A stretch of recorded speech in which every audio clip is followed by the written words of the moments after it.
एक महोदय ने पत्र में परम पूज्य श्री हनुमान प्रसाद पोद्दार जी पूज्य भाई जी से पूछा कि मैं सोते बैठते, चलते फिरते, खाते पीते सदा श्री भगवान का स्मरण करता हुआ उनकी प्रार्थना करता रहता हूँ। मैंने भगवान को आत्मसमर्पण कर दिया है और मुझे भगवान पर पूरा विश्वास भी है, तथापि अभी तक भगवान ने मेरी प्रार्थना नहीं सुनी है, इसलिए मुझे निराशा हो रही है। कृपया बताइए इसमें क्या कारण है। पूज्य भाई जी उत्तर देते हैं, वास्तविक कारण तो भगवान ही जानते हैं, परंतु महात्माओं का ऐसा अनुभव है और शास्त्र भी कहते हैं कि भगवान में पूर्ण विश्वास करके जो पुरुष सदा भगवान का स्मरण करता हुआ प्रार्थना करता है, उसकी प्रार्थना भगवान अवश्य सुनते हैं। पर आपके प्रसंग में ऐसा क्यों हुआ सो पता नहीं। इतना अवश्य कहा जा सकता है कि भगवान ने कहीं भूल की हो, ऐसी बात नहीं है। कहीं न कहीं आपकी ही भूल है, और वह भूल यूं तो प्रत्यक्ष ही है। आप यदि सदा उनका स्मरण ही करते रहते तो फिर दूसरे चिंतन के लिए अवकाश ही क्यों मिलता।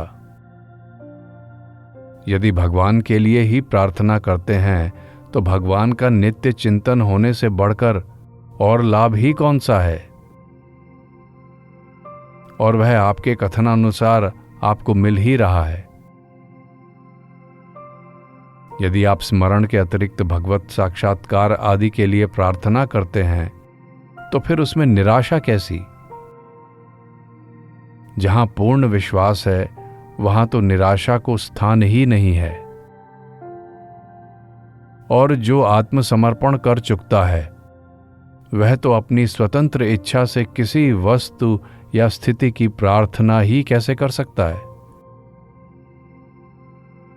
इन सब बातों पर विचार करने से ऐसा प्रतीत होता है कि आपके निरंतर स्मरण, नित्य प्रार्थना, आत्मसमर्पण और पूर्ण विश्वास में ही त्रुटि है। भगवान से आपकी प्रार्थना यदि किसी सांसारिक विषय के लिए होती रही है तब तो विश्वास, आत्मसमर्पण और नित्य समर्पण में बड़ी त्रुटि है।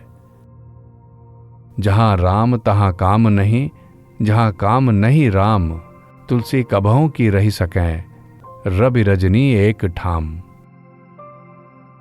जहां विषयासक्ति और भोग कामना रूपी अंधकार है वहां भगवत विश्वास और भगवान के प्रति आत्मसमर्पण रूप सूर्य का प्रकाश कहां है। और जहां भगवान का सूर्य उगा है वहां भोगासक्ति रूप अंधकार कहां है। सूर्य और रात्रि दोनों एक जगह एक साथ प्रकट नहीं रह सकते। अतएव आप गहराई के साथ अपने मन के भावों और साधना के स्वरूप पर विचार कीजिए और जहां जहां आप में त्रुटि दिखाई दे वहां वहां उसे सावधानी के साथ पूरा कीजिए। ये सब होने पर भी आप जो कुछ कर रहे हैं वह बहुत ही सराहनीय है। आपने अपने साधन को कुछ अधिक समझ लिया, इतनी सी आपकी भूल है। पर साधन तो होता ही है। आप अपनी समझ से विश्वास भी करते हैं, स्मरण प्रार्थना भी करते हैं और आत्मसमर्पण भी कर चुके हैं। ये सब इस युग में कम नहीं है। आपका बड़ा सौभाग्य है कि आप ऐसा कर पाते हैं। भगवान की बड़ी कृपा समझिए कि जो आपकी ऐसी बुद्धि है। आप किसी प्रकार से निराश न होइए। आप यदि भगवान को सकाम भाव से भजते हैं तो भी परिणाम में आपका कल्याण ही होगा। निष्काम भाव सर्वोत्तम है, प्रेम उससे भी ऊंचा है, परंतु सकाम भाव से किया हुआ भजन भी अंत में भगवत प्राप्ति करा देता है। भगवान का सकाम भजन किसी फल को देकर नष्ट नहीं हो जाता, वह जीव को भगवान तक पहुंचाकर ही छोड़ता है। किसी प्रकार भी कोई भगवान को भजे, उनके साथ किसी भी इंद्रिय का, मन का, बुद्धि का, किसी हेतु से भी एक बार संबंध हो जाना चाहिए। वह भगवत संबंध, वह ब्रह्म संस्पर्श भगवान की प्राप्ति करा ही देगा। काम, क्रोध और वैर से संपर्क करने वाले भी जब भगवान को पा जाते हैं, तब विश्वास के साथ सकाम भाव से भजन करने वाले अंत में भगवान को पा जाएं, इसमें क्या आश्चर्य है। कामाद द्वेषाद भयाद स्नेहाद यथा भक्तेश्वरे मनः अवश्ये तद्गम हित्वा बहस्व तद्गतिम गतः। श्रीमद् भागवत 7:1-29। काम, द्वेष, भय, स्नेह और भक्ति के द्वारा ईश्वर में मन लगाकर बहुत से लोग अपने अपने पापों का नाश कर भगवान को प्राप्त हो गए हैं। श्री भगवान ने आर्त, जिज्ञासु, अर्थार्थी और ज्ञानी 4 प्रकार के भक्तों का वर्णन करके और उनकी महत्ता बतलाते हुए अंत में कहा है, मद भक्ता यान्ति मामपि, मेरे भक्त मुझको ही प्राप्त होते हैं। हाँ, कामना की पूर्ति होना ना होना भगवान के मंगलमय संकल्प पर अवलंबित है। वे जिस बात में हमारा कल्याण समझते हैं वही करते हैं। कहीं कामना की विलक्षण पूर्ति कर देते हैं तो कहीं कामना को सफल होने ही नहीं देते। हाँ, भजन करने वाले की लौकिक कामना अंत में मिट अवश्य जाती है, चाहे पूर्ण होकर और चाहे नष्ट होकर। ये याद रखना चाहिए कि वस्तुतः कामना की पूर्ति से कामना नहीं मिटती, उससे तो वह उत्तरोत्तर वैसे ही बढ़ती है जैसे घी ईंधन पड़ने से अग्नि। बुझै न काम अग्नि तुलसी कहूं, विषय भोग बहु घीते।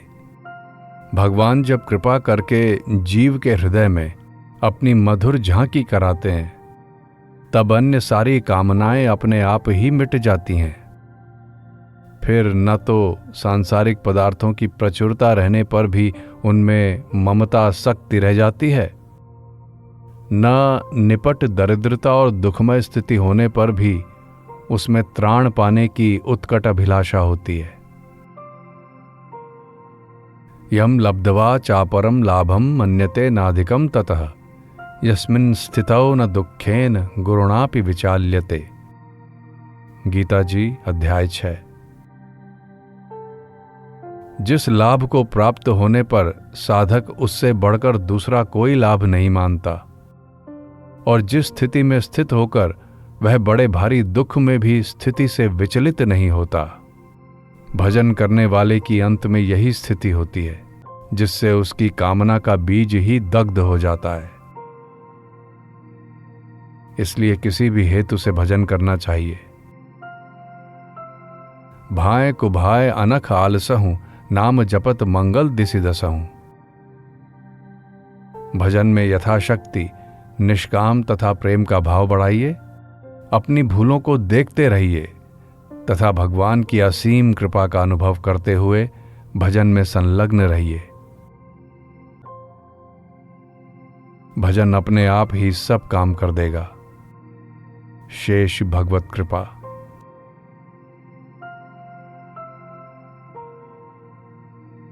भोग, मोक्ष और प्रेम सभी के लिए भजन ही करना चाहिए। सबके लिए यही एक नियम तो नहीं है, परंतु भगवत कृपा का ये भी एक तरीका अवश्य है।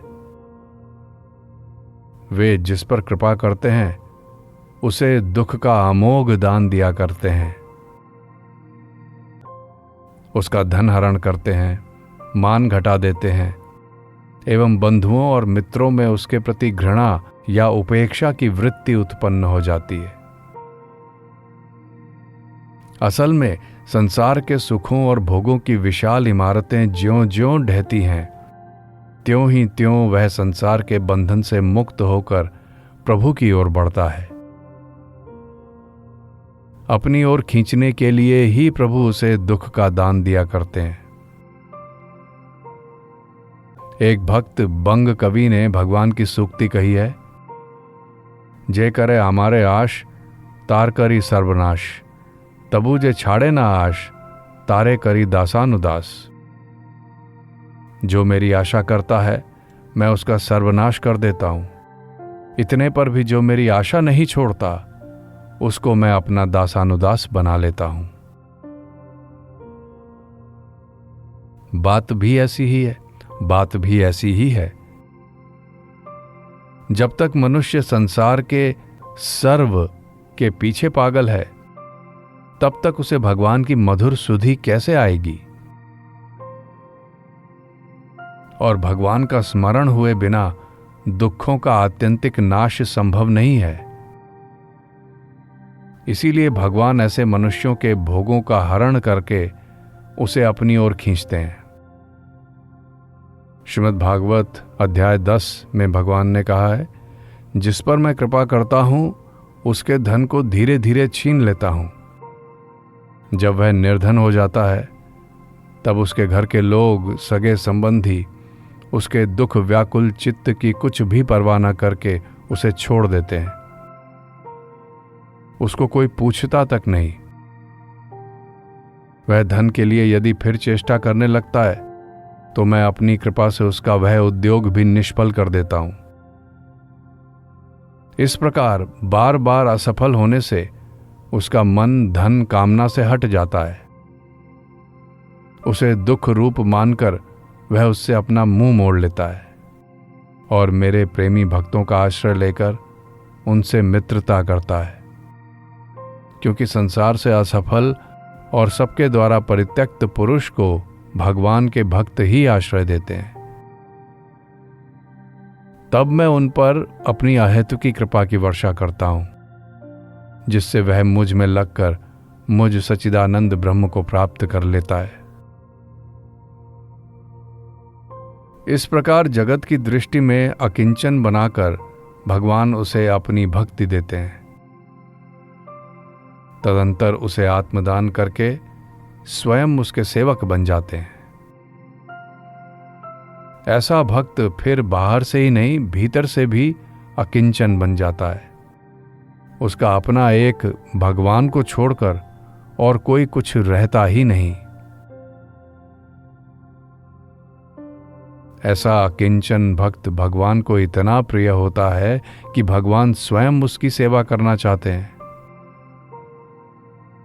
भगवान भक्त की आराधना करते हैं, प्रेमास्पद प्रेमी बन जाता है।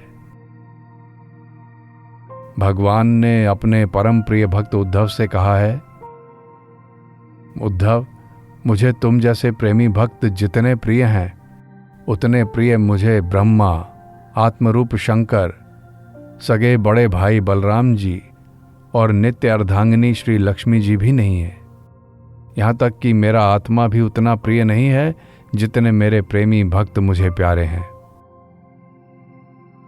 उद्धव जी, जो किसी चीज की बाट नहीं देखते, निरंतर मेरे मनन में ही लगे रहते हैं, सर्वथा शांत रहते हैं, किसी से वैर नहीं रखते और सब में समभाव से केवल मुझको ही देखते हैं। इस प्रकार के भक्त के पीछे पीछे मैं निरंतर इसलिए घुमा करता हूं कि उसके चरणों की रज उड़कर मुझ पर पड़ जाए और मैं पवित्र हो जाऊं। भक्त भगवान के भजन में निरंतर सब कुछ भूला रहता है तो भगवान उस भक्त का भजन करते हैं। भरत सरिस को राम सनेही, जगु जप राम राम जप जेही। हां, भक्त ये कभी नहीं सोचता कि मैं इसलिए भक्ति करूं कि भगवान मेरे सेवक बन जाएं। सच्चा भक्त तो भगवान का भजन केवल इसलिए करता है कि उससे भजन किए बिना रहा ही नहीं जाता। उसका भजन बस भजन के लिए ही होता है। उसे ना भुक्ति का पता है ना मुक्ति का। उसका चित्त सहज ही निरंतर भगवान में रमता है और उसी में मजा आता है, इसलिए वह उसी में संतुष्ट और मस्त रहता है।